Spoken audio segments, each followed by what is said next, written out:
Welcome back to the Budget Archive. My name is Mitch. Before we get started, I just want to say that Grand Archive has a ton of positives and is a great game. So if you are looking for a video that's hating to hate, this isn't the video for you. However, Solidar did recently say in an interview that they are watching all content and they are looking for the positive and the negative feedback for the game. So if you do want to leave some feedback for them, make sure to go in the comments down below and leave a comment with your feedback, as they most likely will read it. If Solidar himself doesn't, one of the devs will, and hopefully it gets back to them. So moving on to the comments. As we've seen in a lot of Reddit forums and on the Discord recently, there's been a lot of comments about just small problems within the game that have kind of continued through multiple seasons and haven't really been addressed by the devs. So I just wanted to go over each of them, give my opinion on it, and just see what we can possibly do to fix it.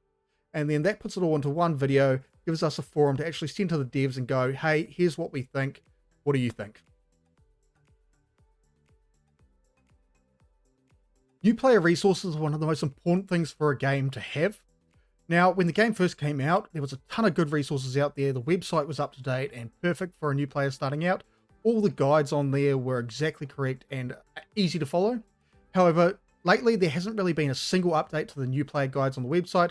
The video is completely outdated to the point where I'd recommend just removing the video from the website completely, as it's very confusing for new players getting into the game, jumping on the website, watching that video, seeing cards with outdated text, cards that no longer actually exist in the game at all, rules that are incorrect, and just being overly confused when players at the locals are telling them one thing and then this video on the official site is telling them another.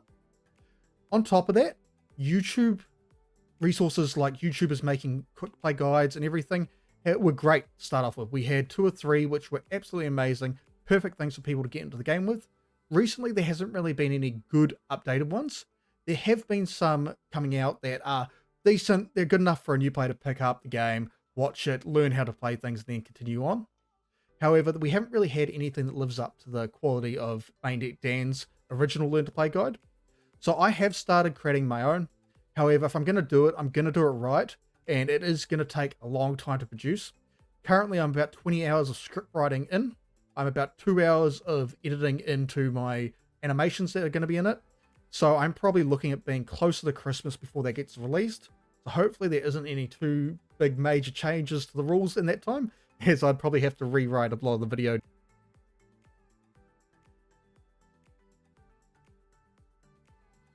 Reprints are important in all games. It allows you to keep the price of staples down and get new players into the game without feeling like they're being priced out, as well as making them accessible to those new players so they're not having to search through old players' collections in order to find commons and commons. However, with RDO, it was taken a little bit to the extreme.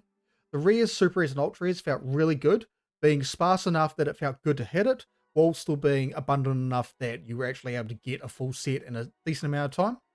However, with the uncommon and commons, it was a little bit ridiculous. They were effectively just shuffled into the main set with the other new cards, so you had the same chance of hitting a uncommon reprint as an uncommon new print, and that just meant that as a returning player to the game, you felt like you were opening majority of the reprints and you were struggling to get the new cards. So yes, it is good for a new player to be able to open a box and get all of the cards that they need. However, as a vast majority of the player base is returning players, you will often find that they get frustrated with not being able to buy 2 or 3 boxes and complete the uncommon and commons because they've got all these reprints that they already have. What I'd love to see in the future is us to continue doing reprints because I think they're important for the health of the game. However, I think a reprint slot, similar to what the rares, super rares, and ultra rares were, however, similar to the ultra slot more, where that slot in the pack, every time you open a pack, is a reprint. However, it can be the common, uncommon, rare, super rare, or ultra rare. So you've still got the reprints coming in, they're just not as vast as what they may be in a similar format to RDO.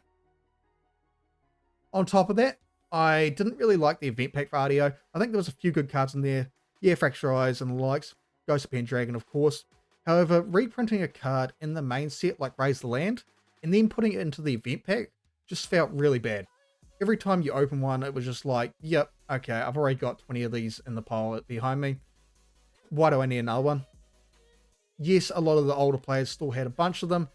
We probably needed a reprint of that type of card, especially with Pantheon coming in. However, it's one of those ones where since it was already in the main set and people were able to easily get it through that, It didn't really need a reprint in the event pack.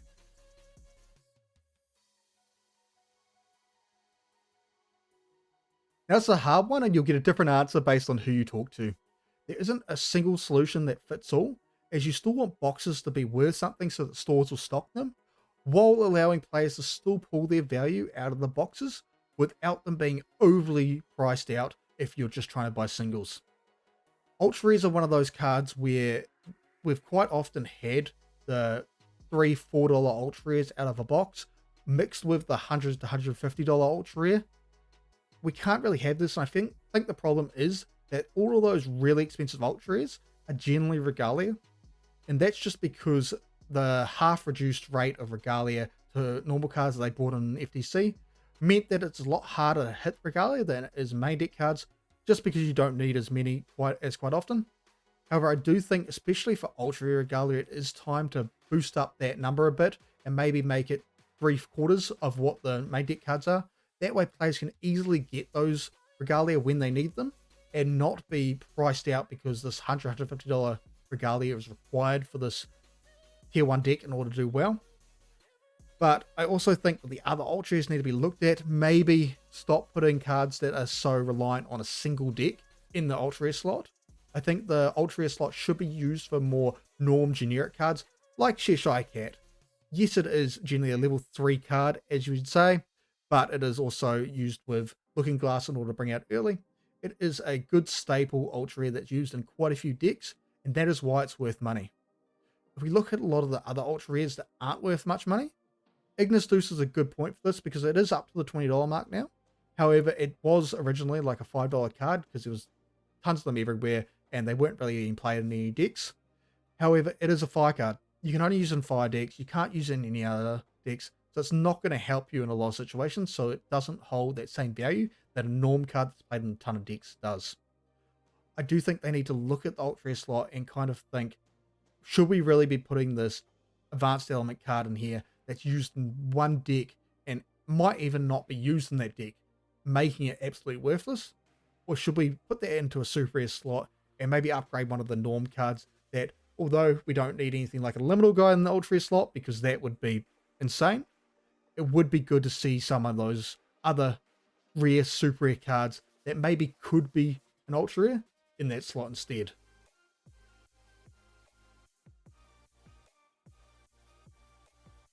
Now, although high rarity chases are something the Grand Archive has done perfectly for a long time, doesn't mean there isn't room for improvement. I am not a huge fan of the Grimoire style fours that they're calling it, pretty much the armament on spells. It just seems like a little bit of a, we've got to add something into the set to make it worthwhile buying, let's chuck these in.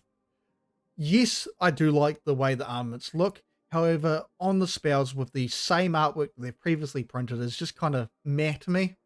I think that if they had done new artwork for these, similar to what the event pack foils do, where they release a new artwork that's only exclusive to that, would have been great. Just giving a bit more collectability and people maybe wanting to actually collect them.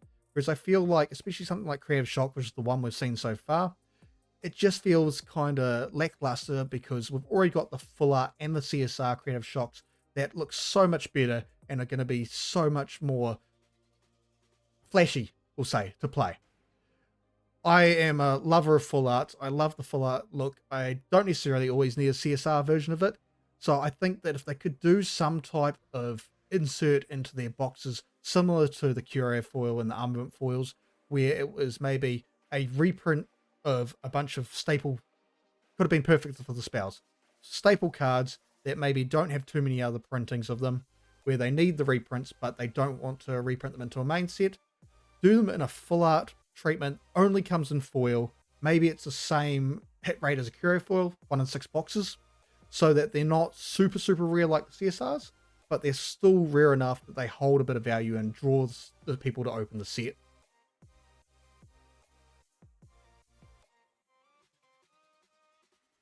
Gone are the times of being able to say that Weebs is an indie company. It's a small company that can't catch everything. I think they've been around long enough now that they've got the processes in place, they've got the team in place to be able to sort out small things. A lot of the sets that come out, especially recently, have had a ton of erratas, with RDO having 8 in itself, with just small one-word things where it probably should have been caught in quality control, or it just was not thought through before it went to printing, so they had a quick rule change with it, which completely changes the wording of the card. Ayala is a good point of this. The non-foil was correct, but the foil was incorrect. I really don't know much about the printing process, so I can't speak on how they have the different card versions for the foils and non-foils, but I think that's one of the things that should have been checked, especially if they did change last minute the card itself to being a slight text variation. If they were able to catch in the non-foil, they probably should have been able to catch in the foil, but I'll let them deal with that because that's more on their realm of house. I just make videos, I don't actually make cards. But on top of that, everything else, especially like the items all being labeled weapon and DTR, things like that just shouldn't happen in a card company that's been around for this long. And I think if we can get on top of that and end up with sets that have no on-release erratas, we'll be in a good position to draw players in, as I've already had a couple of people that I've been opening packs with. They don't play the game. I've been trying to convince them to play the game, and I've pointed out to them, well, I haven't pointed out to them, but they've noticed that this item says weapon here, but on this one it doesn't say weapon, and I've had to explain the whole situation to them, and that quite often just puts them off actually wanting to play the game.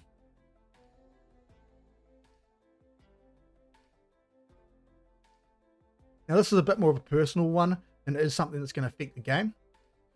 I've been creating content for over 2 years now, a year of that being on the Budget Archive, and 6 months being on Illusion of Greatness, with a 6-month break in between while I got this channel all set up and going. However, I have played the game since Dawn Ashes 1st edition, and I've been around a long time, seen a lot of creators come and go, seen the space evolve, and I kind of understand what Weebs looks for. Now, I don't exactly fit all the things that Weebs looks for, but I still think that I kind of deserve to be in that conversation a little bit. The current creator guild and the Spoiler Season choices seem to be connected a fair bit, with pretty much everyone in the Spoiler Season being connected to Solidar TM32 or the guild. Now, I'm not saying that everyone in there doesn't deserve to get spoiler. I think every creator deserves to get a spoiler. However, I do think it is time to start expanding that list a little bit and looking wider at creators that maybe you don't interact with every day. Looking at those creators that have been putting in the time and the effort, getting the views, getting the interaction with the community, and actually being talked about, rather than just looking at the ones that are close to you. Now, if you don't want to expand the pool of people, that's fine. I would say maybe look at reducing it a little bit, bring it back to the old day where there was only maybe 9 creators that actually were getting spoilers, but putting a limitation on it, making it so that they have to release a certain amount of videos, get a certain amount of views, maybe a certain amount of streams. That way you're actually making sure you're getting the spoilers out to people that have got an active audience, with the main thing being that after Sports Season is all about driving hype for the game through creators' audiences. It isn't about raising up the channels and giving them promotion, because the channels that get sports should already have that audience and shouldn't need that promotion.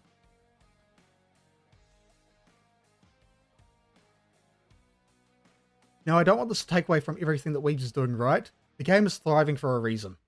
I think if we continue to do as we're doing, the game will continue to grow steadily over time. Or I think if we can nail down all these little small things, then the game will truly become one to rival the greats. I wish everyone a good day, morning or night. Until next time, stay safe.